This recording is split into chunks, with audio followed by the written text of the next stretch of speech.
그럼 원서 준비의 첫 번째인 이력서 작성부터 보겠습니다. 저는 원서 준비를 할 때 학생들에게 제일 먼저 이력서 작업을 시킵니다.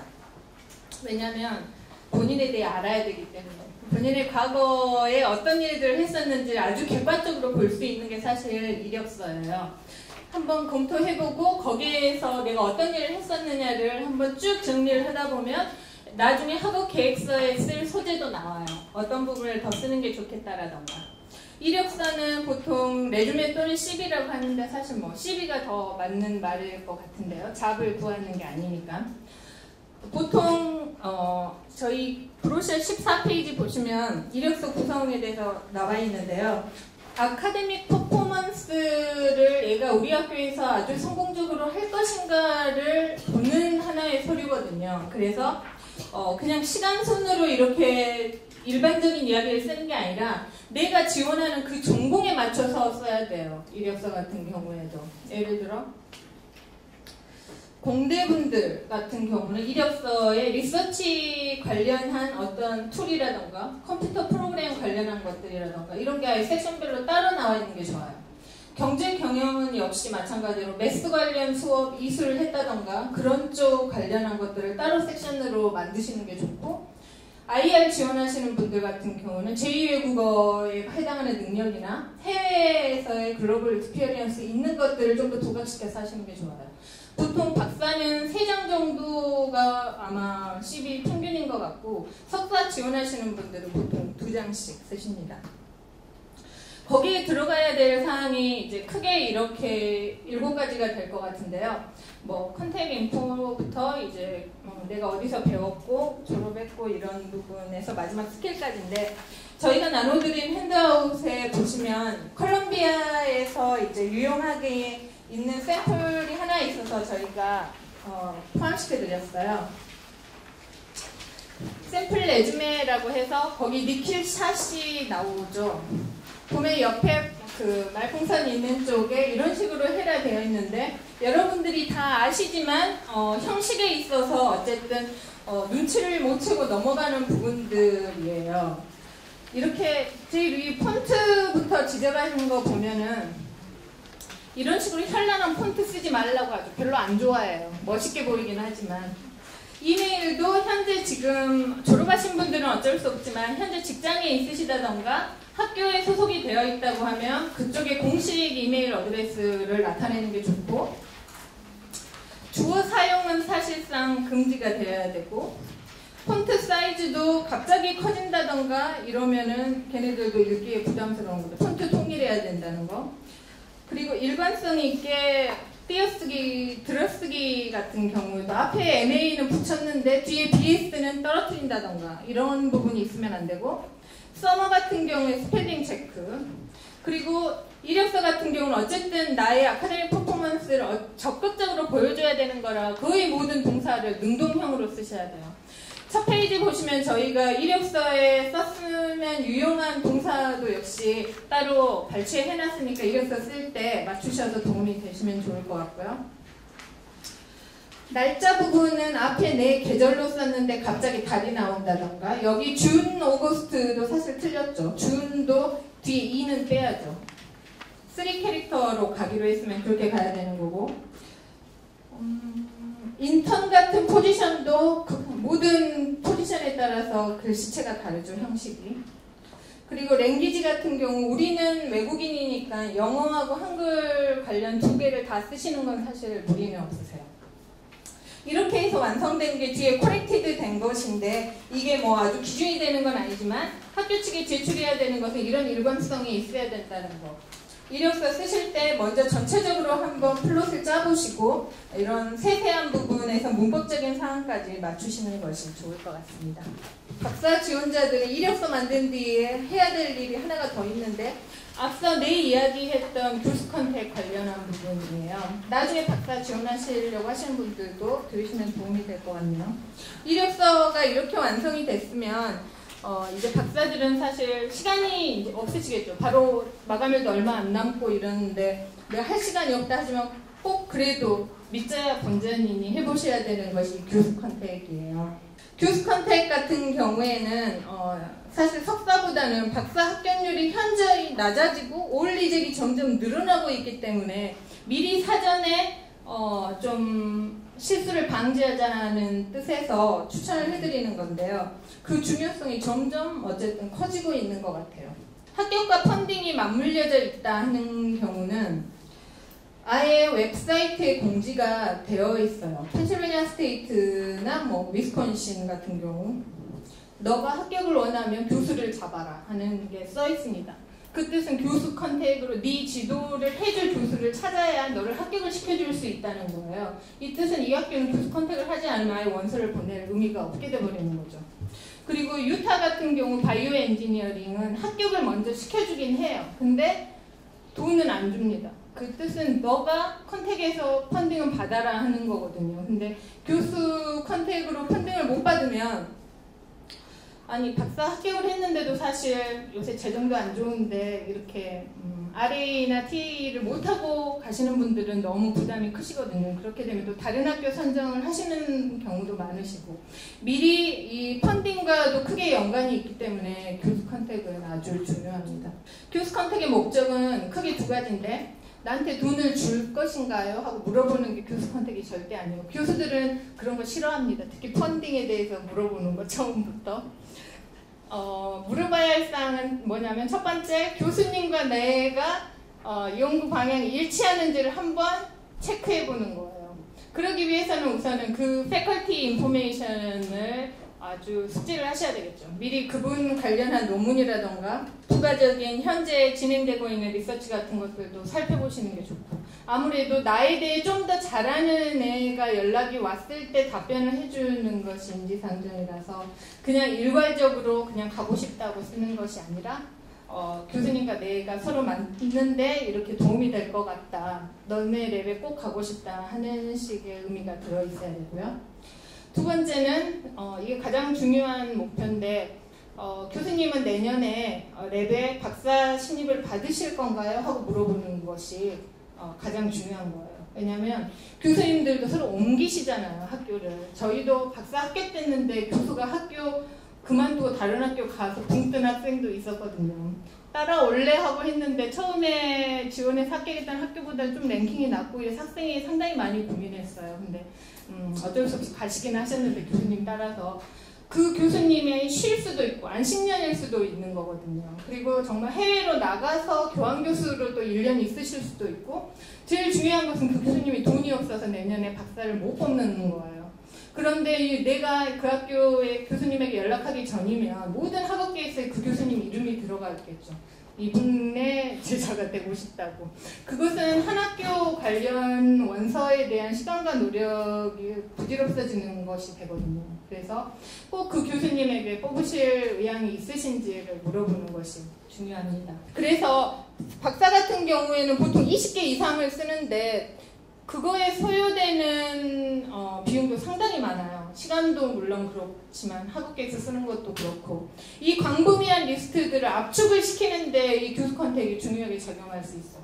답변은 크게 세 가지로 와요. 나는 내년에 뽑을 계획이 없다. 정말 고마우신 분이에요. 나의 실수를 방지하게 만들어주시는 답변이거든요. 실망하지 마시고 그럼 다른 분에게 컨택을 하시면 돼요. 두 번째는 너의 연구가 나랑 맞지 않는 것 같다. 나는 요새 이런 연구를 하지 않고 있다.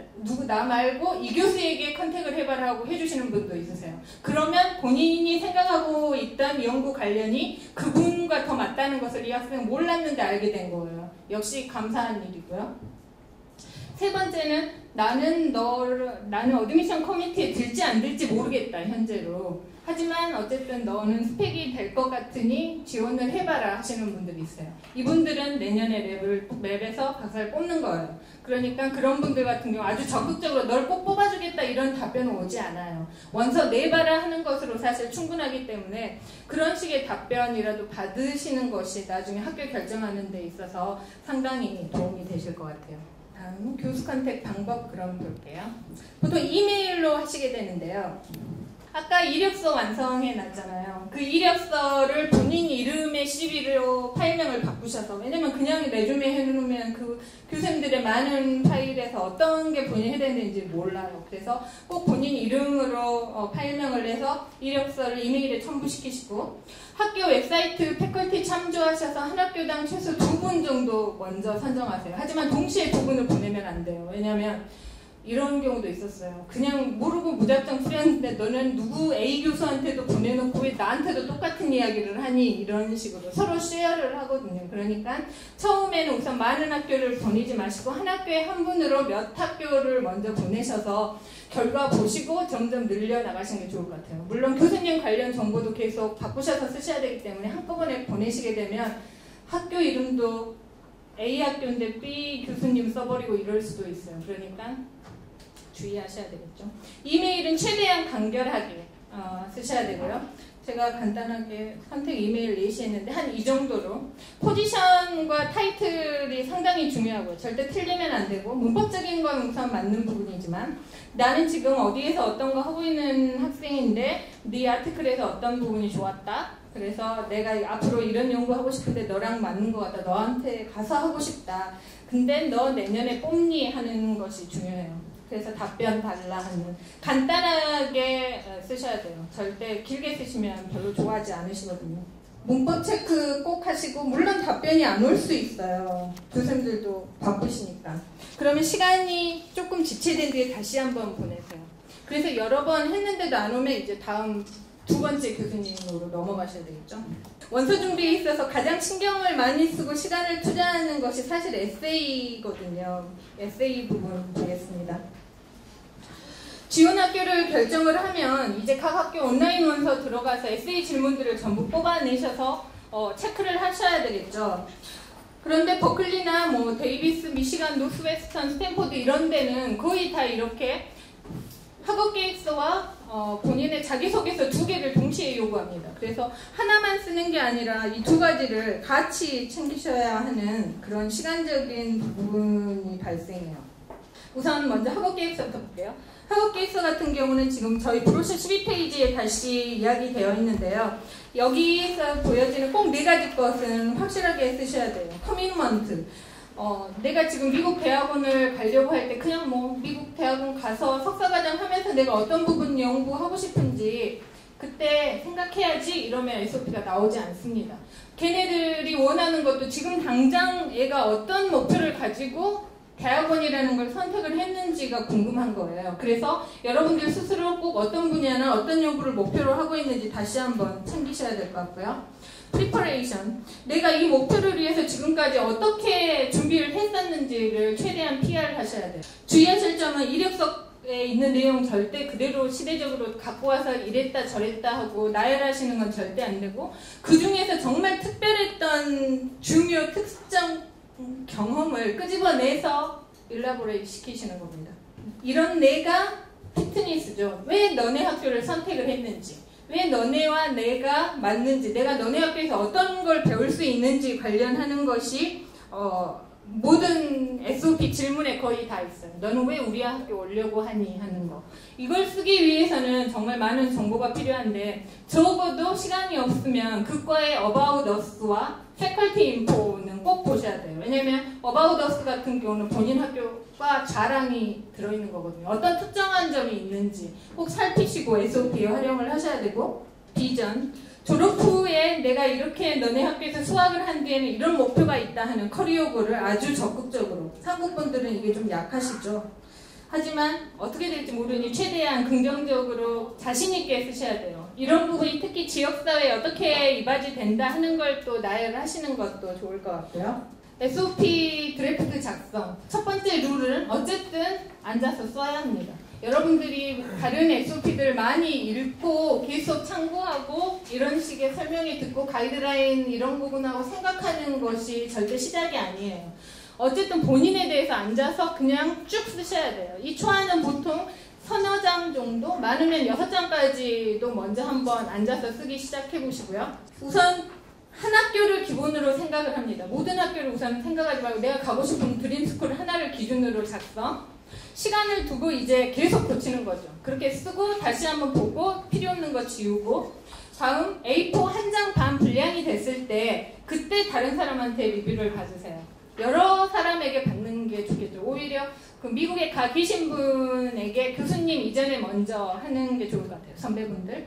그런 다음엔 다시 코멘트 참고하고 또 다시 씁니다. 이렇게 나온 최종 한글본은 보통 A4 한 장 반 정도 분량이나 한 장 정도 분량이 가장 적절한데 영작 후에는 반드시 꼭 네이티브 스피커에게 또 한 번 영어 상태로 검수를 다시 받아야 해요. 팁은 우선 각 학교의 분량 제한을 따릅니다. 보통 500자에서 1000자 정도 되어 있고요. 이는 타임즈 뉴로만 12폰트로 학교 측에서는 더블 스페이스를 요구를 하는 경우가 많아요. 그러면 이제 장수가 늘어나게 되는데 우리식으로는 워드에서 단락 2줄을 하셔야 돼요.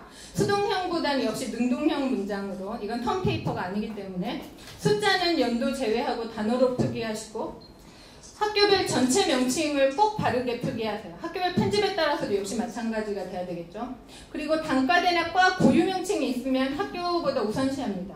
그레듀에이트 스쿨 오브 디자인 GSD 같은 경우는 하버드 쓰지 말고 그냥 GSD 관련으로 쭉 쓰셔주시는 것이 그 과에 대한 커미먼트가 더 있게 보이고요.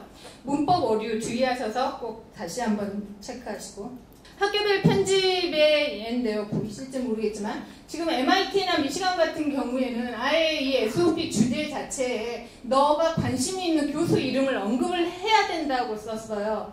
그러니까 미리 사전에 교수 서치하는 것은 상당히 중요하고 미시간은 오히려 세 명을 적어도 이야기를 해달라. 이 뜻은 이제 한 명으로는 또 안 될 수도 있으니까 걔네들도 적어도 미니멈 3% 챙기셔야 될 것 같고 듀크는 조금 더 까다로운 게 사실 한두 장인데 싱글 스페이스로 써라 하는 부분까지 규약을 해놨고요. 버클리 같은 경우에도 왜 자기네 학교가 너한테 굿 매치냐 하는 부분이 가장 궁금한 것이죠. 프린스턴도 역시 1000자 이런 식으로 썼고 보통 이 워즈 아니면 캐릭터인데 캐릭터는 그냥 단어가 아닌 그 글자 수를 이야기를 합니다. 이것도 역시 챙기시고 어려운 게 이제 아이오와 스테이트 같은 학교는 온라인 업로드가 아니고 카피 앤 페이스트이기 때문에 본인이 많이 글자를 조금이라도 초과하면 아예 올라가지 않아요. 그러니까 꼭 이 맥스 500자 정도는 정말 글을 많이 쓰는 것보다 글을 줄이는 게 더 어렵거든요. 이 부분도 역시 학교별 편집하실 때 챙겨야 되고 조지아 텍은 아예 각각 퀘스천대로 답을 해라 하고 SOP 주제를 놨어요. 그러면 한 SOP로 이 학교는 쓸 수 있는 게 아니고 각 질문별로 또 맞춰서 더 적은 숫자의 단어수로 각각 구성을 하셔야 됩니다. 퍼스널 스테이트먼트, 다른 말로 퍼스널 히스토리 스테이트먼트나 다이버시티 스테이트먼트라고도 불리는데요. 이건 이제 SOP하고는 달리 본인의 과거 경험 그리고 본인이 어떤 역경을 극복을 했다던가 아니면 이 상위 프로그램에서 수학을 하는 것이 장차 어떻게 사회에 도움이 될 것인가 라던가 하는 그런 본인에 관련한 것들을 적으실 수 있는 그런 스테이트먼트예요. 미시건, 버클리, 스탠포드 이런 것도 상당히 중요하게 보고 있다고 이야기하고 특히 불우한 환경이나 약한 자들 관련의 이야기, 평등하게 교육이 가고 있는 내가 이걸 함으로써 이런 어떤 평등성이 강조된다라던가 이런 부분에 대한 주제가 있는 걸 아주 좋아합니다. 이게 어렵다고 지금 생각하시는데 미리 SOP를 끝내시고 난 분들은 EPS를 쓰는 게 정말 수월하게 느껴지실 거예요. 오히려 더 진솔하게 본인 얘기를 쓸 수가 있어요. 그래서 SOP부터 먼저 시작을 하시고 그 다음에 이 퍼스널 스테이트먼트를 챙기시는 것이 좋을 것 같네요. 다음은 라이팅 샘플에 대해서 이야기할게요. 라이팅 샘플은 보통은 박사에서 요구하는 본인의 어널리티컬 센스를 엿볼 수 있는 그런 글을 요구를 하는 걸 이야기를 하는데요. 석사에서도 간혹 행정학과라든가 IR에서도 요구하기도 합니다. 샘플 보시면 컬럼비아 같은 경우가 이제 대체적으로 네가 가지고 있는 라이팅 샘플 20페이지 이내로 제출을 해야 하는데 보통은 저널에 올렸던 논문이라던가 본인의 석사 논문 줄인 거나 아니면 턴페이퍼 관련해서 역시 압축시킨 것들 많이 내시고 NIU 같은 경우는 이제 이건 아마 IR 관련일 거예요. 역시 언더그래주에이트 클래스 수업 때 했었던 것 중에서 가장 좋은 베스트 작품 내라 하는 그런 거죠. 뷰스 코멘트 같은 거 이런 거 다 빼고 역시 정리하셔서 내셔야 되고, 짠소케이스 같은 경우는 아예 자기네들이 주제를 주고 600자로 써라 하는 것은 지금 이제 이것도 SOP나 PS처럼 역시 준비를 하셔야 되는 거예요. 라이팅 샘플은 한 챕터만 따로 내는 것이 아니고 언제나 모든 것이 인트로덕션, 바디, 콘클루전이 같이 있어야 되는 거거든요. 역시 저희가 나눠드린 핸드아웃 참고해 주시면 좋을 것 같습니다.